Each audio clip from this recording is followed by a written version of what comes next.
Today in this very particular live video, we will talk about the Annelida. Phylum Annelida is the next phylum that is we are going to talk about. जो platyhelminth एस्केहेलमिंथ के बाद आता है. Yesterday we uploaded the particular platyhelminth video also. उससे पहले एस्केहेलमिंथ तो हम already पढ़ चुके हैं. So now Annelida. Why are they called as Annelida? पहले हम उसी चीज पे बात करेंगे और उसके बाद बाकी चीजों के बारे में बात करेंगे. देखो बेटा, इनको एनालिडा इसलिए कहते हैं because annulus mean small ring. ठीक है, ये वो ऑर्गेनिजम्स है जिनकी बॉडी पे छोटी छोटी रिंग्स होती हैं. अच्छा, ये रिंग्स क्या है? They are actually the segments. तो आपको नाम से पता चल चुका होगा, अगर इनमें रिंग्स हैं यानी सेगमेंट्स हैं, then they are the segmented worms. So Annelida is actually the phylum of segmented worms. और जब हम नीचे देखते हैं यहाँ पर इस स्लाइड में, यहाँ पर इंट्रोडक्टरी पैराग्राफ लिखा हुआ है, it is the phylum of segmented worms, okay, which are triploblastic. शाबाश बेटा, मैंने पहले भी कहा है ट्रिप्लोब्लास्टिक नेचर गैस में भी चेंज की. आपने प्लेटीहेलमिंथ से आगे ट्रिप्लोब्लास्टिक देखा, अब आप हमेशा ट्रिप्लोब्लास्टिक ही देखोगे. ठीक है, you will see triploblastic always now. You will not see diploblastic case now.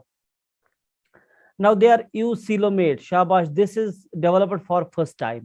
Okay, eucoelomate is the condition. Now you will see the eucoelomate condition.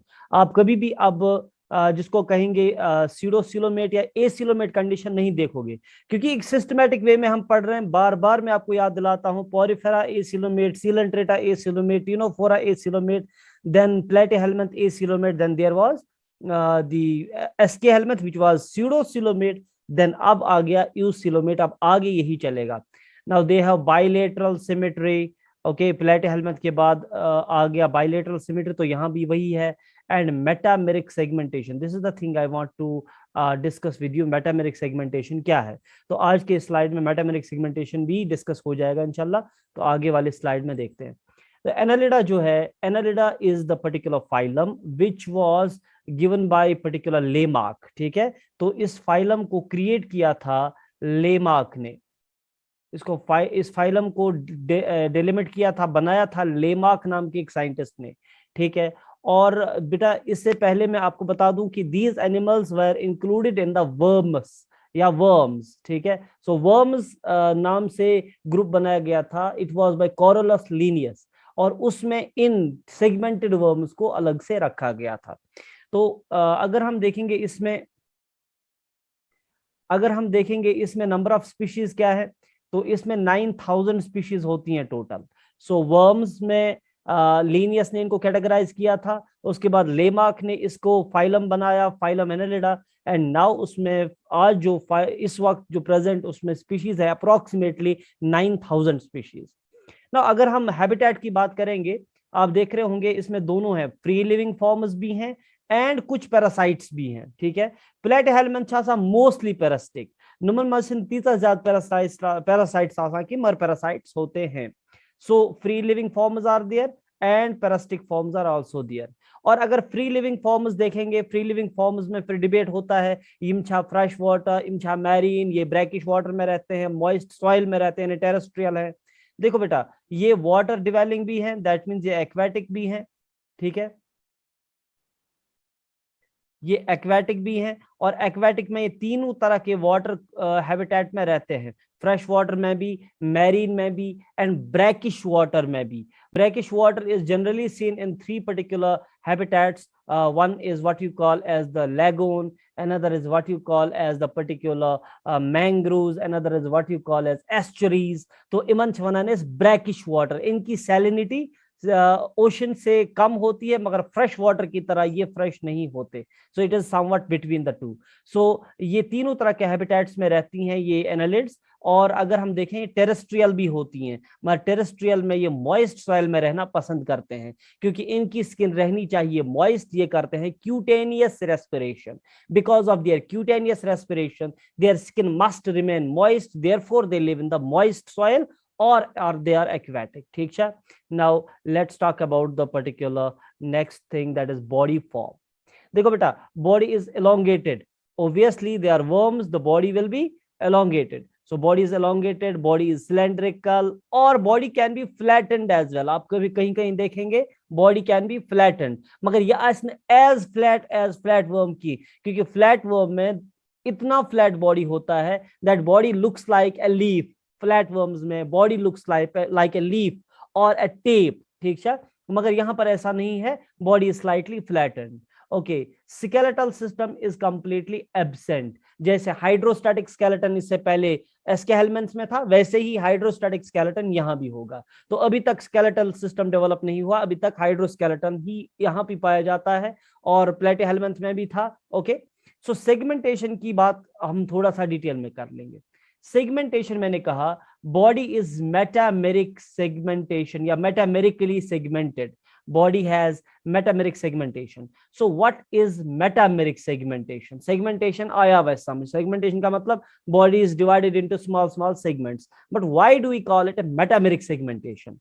Metameric segmentation का मतलब होता है जब आपको बाहर से कोई सेगमेंट दिखे और अगर आप डायसेक्ट करें उस एनिमल को, अंदर भी उन सेगमेंट्स को अलग किया गया होगा with the help of septa. यानी सेप्टम हो, एक सेगमेंट और दूसरे सेगमेंट के बीच में एक पर्दा हो, एक सेप्टम हो। ओके, इंटरनली और एक्सटर्नली भी आप उस सेगमेंट की डिमार्केशन देखेंगे। बाहर से भी आपको पता चलेगा ये एक सेगमेंट है, दूसरा सेगमेंट है, तीसरा सेगमेंट है, और जब डाइसेक्ट करोगे तो अंदर भी अलग अलग ये सेगमेंट्स पार्टीशन किए गए होंगे। तो इसको कहते हैं external as well as internal segmentation. जब ये external as well as internal segmentation हो तो उस वक्त हम कहते हैं it is metameric segmentation. Not है कि इसे सेगमेंटेशन ओनली एक्सटर्नल, नॉट ऐसे सेगमेंटेशन ओनली इंटरनल। जब ये दोनों कंबाइंड हो, यानी एक्सटर्नल सेगमेंटेशन भी है और इसके बराबर इंटरनली सेगमेंट्स डिवाइड हुए हैं, सो इसका मतलब ये है ये अच्छे होना मेटामेरिक सेगमेंट्स। ठीक है, नाउ इन सेगमेंट्स को हम स्पेशल नाम देते हैं मेटामर्स, यानी we call such special segments जो एक्सटर्नली भी अलग हुए हैं और इंटरनली भी अलग हुए एक दूसरे से। ऐसे सेगमेंट्स को हम मेटामर्स कहते हैं और इस सेगमेंटेशन को हम मेटामेरिक सेगमेंटेशन कहते हैं। Is that clear to you?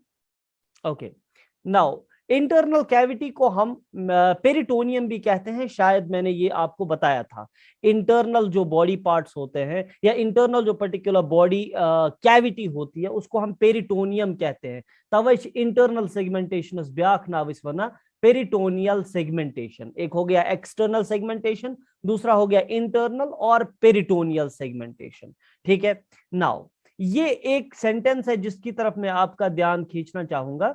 ये है there is the pre oral prostomium and post anal pygidium. Okay, so मैं स्लाइड चेंज करूंगा सो दैट आपको मैं ये बता दूं। देखो बेटा, यहां पर आप देख रहे हो this is the segment number 1 है ना, ये अर्थवर्म है, इसमें सेगमेंट नंबर 1 है। सेगमेंट नंबर 1 के आगे एक एक्सटेंशन है, ठीक है, यानी माउथ से पहले एक सेगमेंट का एक्सटेंशन है, पहले सेगमेंट का एक्सटेंशन, एक्स्ट्रा पार्ट, और इसे कहते हैं इट इज द प्रोस्टोमियम। और इसी तरह से इनमें एंड पे टेल के बाद भी एक एक्सटेंशन होता है, उसको हम कहते हैं पाइगिडियम। चूंकि अभी मैंने अर्थवर्म को अलग से आपको नहीं पढ़ाया, तो उस वक्त जब हम अर्थवर्म को अलग से पढ़ेंगे तो उसमें ये पाइगिडियम एंड प्रोस्टोमियम और डिस्कस किया जाएगा। So there are particularly 2 extra या extensions. Okay, one is called as pre oral यानी माउथ से पहले आने वाला प्रोस्टोमियम, एंड पोस्ट एनल यानी एनस के बाद आने वाला पाइगिडियम। नाउ अगर हम देखेंगे डिफरेंट सेगमेंट्स जो हैं they are termed as metamers. मैंने पहले ही कहा यहां पर हम सेगमेंट्स को मेटामर्स भी कहते हैं। They are externally distinguished by annuli. Externally आप कैसे देखोगे, अलग अलग सेगमेंट्स हैं, उन दो सेगमेंट्स के बीच में एक रिंग जैसा होगा, ग्रूव जैसा होगा, एक नाली जैसी होगी, उसको एनुलस कहते हैं। Annulus, ANNULUS, annulus is singular, plural को एनुलाई कहते हैं।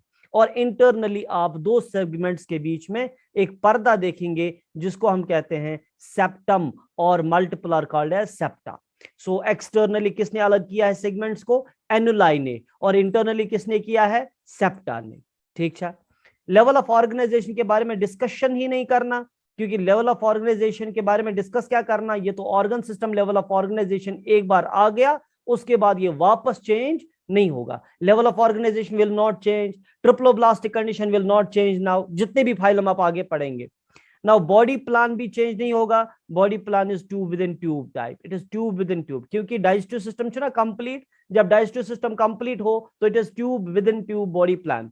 नाउ अगर बॉडी वॉल की बात करें, देखो ये इंपॉर्टेंट पॉइंट है, इनका बॉडी वॉल जो होता है यानी स्किन जो इनकी होती है that is brownish in colour, it is because of porphyrin, यानी इनमें हीमोग्लोबिन होता है। ओके, और हीमोग्लोबिन कहां होता है? ब्लड में स्कैटर्ड, इनमें आरबीसीज नहीं होती, आरबीसी के बगैर ब्लड प्लाज्मा में फैला हुआ है हीमोग्लोबिन। हम में और इनमें ये फर्क भी है कि हम में आरबीसीज होती हैं और आरबीसीज के अंदर होता है हीमोग्लोबिन, इनमें हीमोग्लोबिन प्रेजेंट है मगर ब्लड में मिक्स किया हुआ, इनमें आरबीसीज नहीं होती। ओके, बॉडी वॉल की बात चल रही थी तो यहां मैंने अलग से एक स्लाइड बनाया है जिसमें एक डायग्राम वे आपको दिया गया है।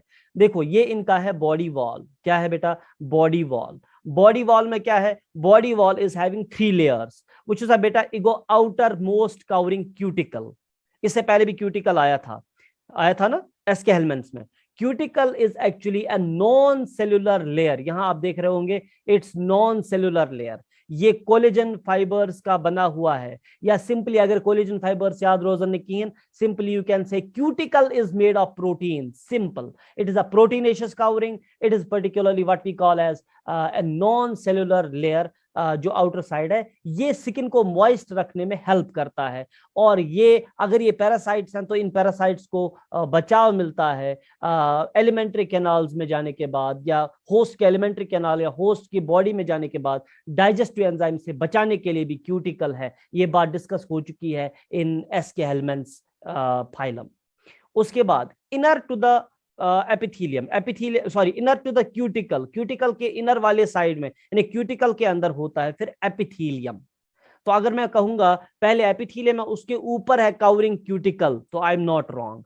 अब एपिथीलियम जो है, एपिथीलियम सिंपली सिंगल लेयर्ड होता है, इजी टू अंडरस्टैंड कि सिंगल लेयर ऑफ सेल होती है जिसको आप एपिथीलियम कहते हैं, इट इज वेरी थिन। उसके बाद एपिथीलियम के अंदर एक और लेयर होता है जो मसल्स का बना है, इट इज मस्क्यूलेचर या मस्क्यूलर लेयर। नाउ इसमें 2 तरह की मसल्स होती हैं, circular muscles and longitudinal muscles. 2 तरह की मसल्स हैं, एक तो सर्कुलर मसल्स हो सकती हैं और हो सकती हैं लॉन्गिट्यूडिनल मसल्स। क्या क्या सीखा हमने? Body wall is having 3 layers, outermost cuticle, inner to the cuticle is epithelium, and inner to the epithelium is muscular layer. Cuticle is non-cellular and epithelium is cellular, it is having single layer. और उसके बाद inner to that is musculature, it is having 2 types of muscles, circular muscles and longitudinal muscles. Now we will talk about the digestive system. Digestive system is complete, जब complete आ गया इसका मतलब mouth से start होके anus में and होगा, and it is well developed, it is well developed. Okay, so it is tube within tube body plan, क्योंकि यहां पर डाइजेस्टिव सिस्टम कंप्लीट। अगर रेस्पिरेशन देखें, इनकी respiration it is cutaneous, cutaneous respiration का मतलब इसमें रेस्पिरेटरी ऑर्गन कौन है? शाबाश, इनमें जिनमें क्यूटेनियस रेस्पिरेशन होती है इनमें रेस्पिरेशन होती है थ्रू स्किन। ठीक है बेटा, respiration is through skin, each one is cutaneous respiration. मगर in some annelids we can have special structures called parapodia जो help करेंगे in respiration.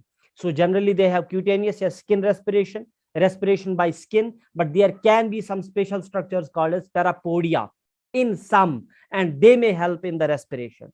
Now उसके बाद आगे देखेंगे, देखो बेटा इनकी जो स्किन होती है ना, अक्सर आपने देखा होगा अर्थवर्म को अगर हम धूप में रखेंगे तो वो मर जाएगी। अर्थवर्म को मारने के लिए कुछ भी नहीं करना है, उसको धूप में सुखाना है। अगर आपने उसको धूप में सुखाया, उसके ऊपर का जो म्यूकस होता है, उसके ऊपर का जो फॉर एग्जांपल लेयर होता है, वो मॉइस्ट लेयर, वो इवोपरेट होता है और वो ड्राई हो जाती है। एंड ड्राई स्किन मींस इसकी स्किन अब रेस्पिरेशन के लायक नहीं रहती, अब ये रेस्पायर नहीं करेगी और इसका दम घुटने से इसकी मौत हो जाएगी। ओके, पोस्टमार्टम में लिखा जाएगा। नाउ फॉर एग्जांपल प्रॉब्लम ये है कि इनकी रेस्पिरेशन सोनली बाय स्किन होती है, राइट, और इसीलिए इनकी स्किन मॉइस्ट होती है। सर्कुलेशन की अगर बात करेंगे, ओके, सो सर्कुलेशन जो है, सर्कुलेशन इज क्लोज्ड टाइप, आप लिखें, mention it, it is closed type. तो अच्छा पता क्लोज टाइप ऑफ सर्कुलेशन का अच्छा वरना क्लोज टाइप ऑफ सर्कुलेशन का मतलब होता है जिन ऑर्गेनिजम्स में ब्लड ब्लड वेसल से और हार्ट से बाहर नहीं जाता। देखो कुछ ऑर्गेनिजम्स आगे आप देखेंगे जिनमें अंदर स्पेसेस होती हैं, कैविटीज होती हैं, उन कैविटीज में ब्लड भरा जाता है, यानी वेसल से ब्लड बाहर निकलता है और कैविटीज में जाता है। So blood is open, that's open circulatory system. लेकिन फिर जब आप अपडेटेड ऑर्गेनिजम्स देखेंगे उनमें कैपिलरीज आएंगी, तो जब कैपिलरीज आएंगी तो ब्लड स्पेसेस की जरूरत नहीं पड़ेगी। So blood can be in the arteries, in the veins, in the heart और in the capillaries, open spaces में नहीं होगा। Close type of circulation. तो यहां पर आप देखेंगे क्लोज्ड सर्कुलेशन या closed form of circulatory system. We will talk about the closed circulatory system again. पहले हम बाकी कुछ कैरेक्टर्स को देखेंगे, उसके बाद हम सर्कुलेशन पे आएंगे।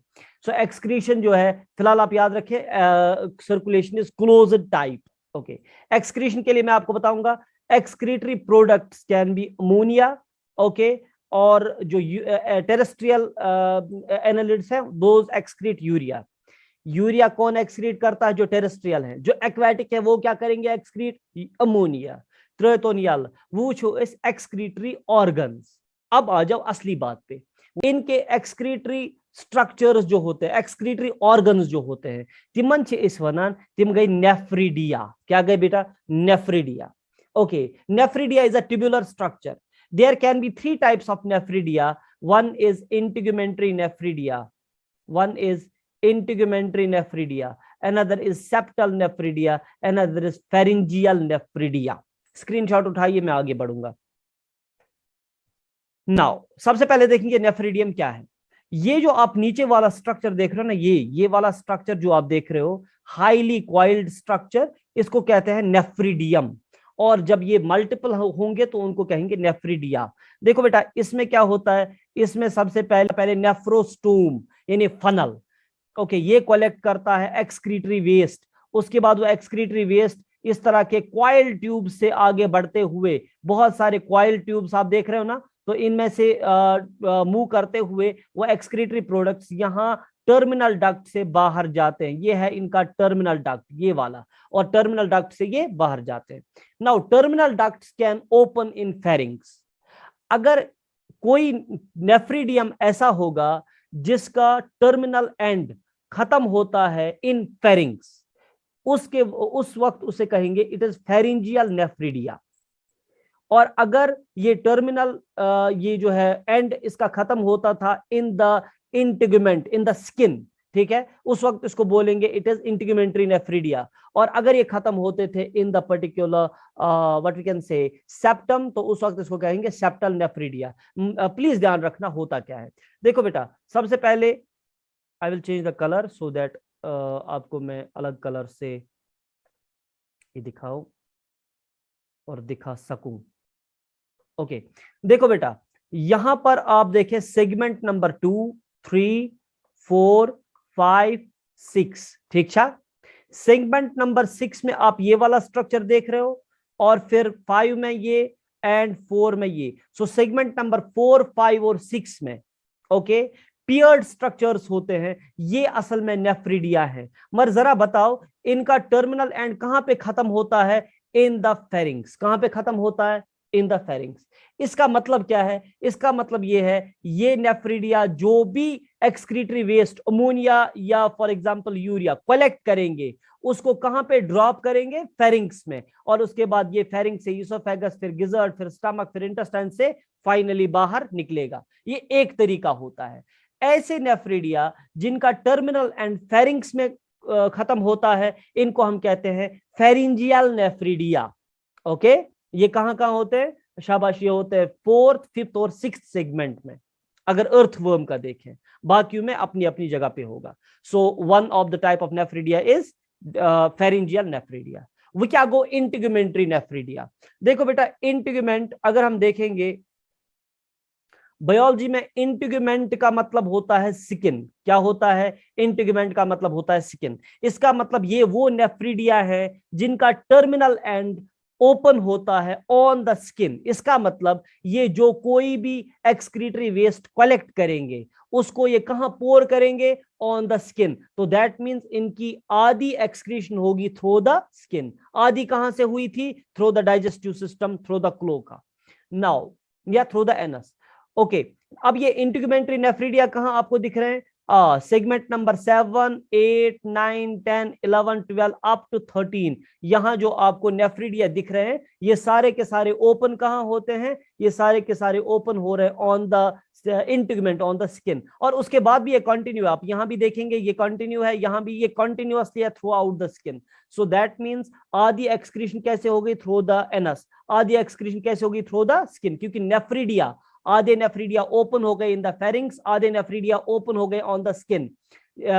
स्किन में जो नेफ्रिडिया ओपन होते हैं अपनी एक्सक्रीशन जो स्किन के थ्रू से एक्सक्रीट करते हैं, उन नेफ्रिडिया को हम इंटीग्यूमेंट्री नेफ्रिडिया कहते हैं।